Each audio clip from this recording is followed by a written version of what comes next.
કડી પોલીસની શંકાસ્પદ વાહવાહી અહીં જોવા મળી રહી છે, કેમ કે કડી પોલીસે 14 ગુનામાંથી માત્ર ને માત્ર 6 ગુના ઉકેલાયા હોય અને પોતાની સરાહનીય કાર્યવાહી બતાવી રહી છે। આથી કડી પોલીસની કામગીરી સામે મોટા સવાલો ઊભા થઈ રહ્યા છે। વાહન ચોરી અટકાવવામાં સદંતર નિષ્ફળ ગયેલી કડી પોલીસ અડધા ગુના પણ ઉકેલી શકી નથી, છતાં પોતાની જ પીઠ થાબડવામાં વ્યસ્ત છે। કડી, નંદાસણ અને ગાંધીનગરમાંથી બાઇક ચોરતી ગેંગના 4 સાગરીતો ઝડપાયા છે, તેમજ સ્પ્લેન્ડર બાઇકો જ ચોરના નિશાન પર હતી। ચોરેલી બાઇકો વેચવાના બદલે ગેરેજમાં લાવી સ્પેર પાર્ટ્સ છૂટા કરી પુરાવાનો નાશ કરવામાં આવતો હતો। ગેરેજ સંચાલકો દ્વારા કાયદેસરની આડમાં ચોરીના સ્પેર પાર્ટ્સ અન્ય વાહનોમાં ફિટ કરી ગેરકાયદે કાળો કારોબાર ચાલતો હતો। છેલ્લા 6 મહિનામાં 14 વાહનો ચોરાયા છે, જેમાંથી માત્ર 6 ગુના ઉકેલીને પોલીસ પોતાની નબળી કામગીરી પર પડદો પાડવાનો પ્રયાસ કરી રહી હોવાની શહેરમાં ચર્ચા જોવા મળી રહી છે। ડીવાયએસપી ડોક્ટર હાર્દિક પ્રજાપતિ વાહવાહી કરતા હોય પણ બાકી ગુના ક્યારે ઉકેલાશે તેવો સવાલ હજુ પણ ચર્ચામાં છે।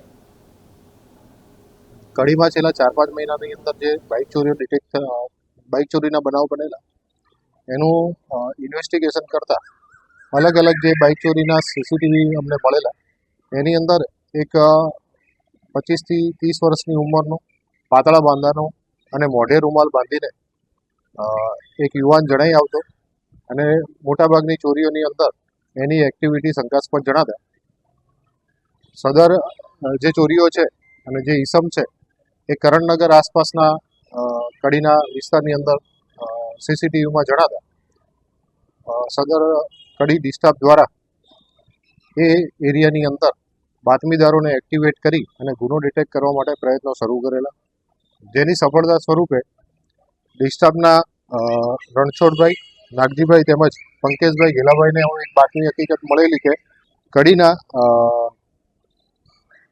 સચિન રમેશજી ઠાકોર કે જેઓ ઉટવા ગામના વતની છે અને તેમના ઘરે 2 થી 3 આ પ્રકારના બાઇક પડ્યા છે અને એમને કદાચ ચોરી કરી હોય એવી શંકાની હકીકત મળતા પોલીસ દ્વારા સદર ઇસમની પૂછપરછ કરી અને તેમના ત્યાં રહેલા બાઇકોની તપાસ કરતા ગુજકોપથી ડેટા વેરીફાઈ કરતા સદર બાઇકો કડી તેમજ આસપાસના વિસ્તારમાંથી ચોરી થયેલા બાઇકો હોવાનું જણાતા વધારે પૂછપરછ કરતા આ ઈસમ દ્વારા અત્યાર સુધીમાં કુલ 15 જેટલા બાઇકોની ચોરીઓ કરેલી છે, જેની અંદર કડીના 6 ગુના, મહેસાણા તાલુકાનો 1 ગુનો, નંદાસણના 3 ગુના, કલોલ શહેરના 2 ગુના અને અડાલજ પોલીસ સ્ટેશનના 1 ગુનો એમણે કબૂલેલો છે। અને એ ગુનાની અંદર ચોરાયેલા બાઇક તેમને યોગેશભાઈ વિક્રમભાઈ વણઝારા, વજયસંગભાઈ વિક્રમસિંહ વાઘેલાઓ કે જેઓ કરણનગર વિસ્તારની અંદર ગેરેજની દુકાન ચલાવે છે એમને આપેલાનું જણાવતા પોલીસે ત્યાં જઈને તપાસ કરતા યોગેશભાઈ વજયસંગભાઈ વાઘેલા પાસેથી પણ અને યોગેશ વણઝારા પાસેથી 5 થી 6 જેટલા બાઇકો મળી આવેલા છે, જેમાં યોગેશ વણઝારા સદર ઈસમ પાસેથી બાઇક મેળવી તેના સ્પેર પાર્ટ્સ અલગ કરી અને અલગ અલગ બાઇકોની અંદર એના એન્જિન, ચેસિસ વગેરેનો ઉપયોગ કરતો હતો, જે પણ અમારા પોલીસ દ્વારા રિકવર કરવામાં આવેલો છે।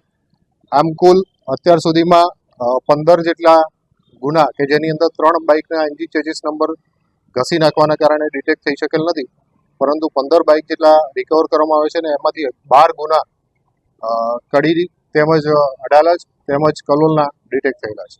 કેટલા સમયમાં આટલા બાઇક ચોરાયા હતા અને મોડસ ઓપરેન્ડી શું છે?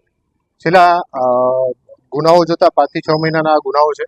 2025ના 10મા મહિનાનો એક ગુનો તો જે એને સૌથી પહેલા શરૂઆત કરેલી છે, જે હિટાચી કંપનીના બહારના જે પાર્કિંગ એરિયા છે ત્યાંથી એને ચોરી કરેલી છે। આની એમો એ રીતની છે કે મોઢે રૂમાલ બાંધીને જતો હતો અને તેની પાસે એક માસ્ટર કી એને મેળવેલી હતી। એ કી ગમે તે બાઇકમાં લગાવતો, એમને જે બાઇક ચાલુ થઈ જાય એ બાઇક પછી ત્યાંથી લઈને નીકળી જતો, 2 દિવસ પોતાના ઘરે રાખતો, ત્યારબાદ આ વજયસંગ વાઘેલા, યોગેશ વણઝારા તેમજ એક અન્ય રિસીવર છે સુરજ, એ સુરજને આ બાઇક વેચવા માટે આપતો અને એના બદલામાં એને 2 થી 5 હજાર રૂપિયા જેટલી રકમ મળતી।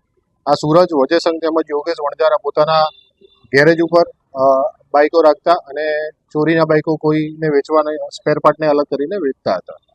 બીજી આની એમો એવી છે કે મોટાભાગના બાઇક આપ જોશો તો સ્પ્લેન્ડરના મોડેલ જોવા મળે છે, હીરો હોન્ડા સ્પ્લેન્ડર છે અને એના કહેવા મુજબ જે બાઇકની અંદર ચાવી લાગી જાય એટલે જે જૂના બાઇકો હોય એનું ચાવી લોક ઘસાઈ ગયું હોય એની અંદર એ ચાવી લગાવી અને ત્યાંથી કિક મારીને નીકળી જતો હતો.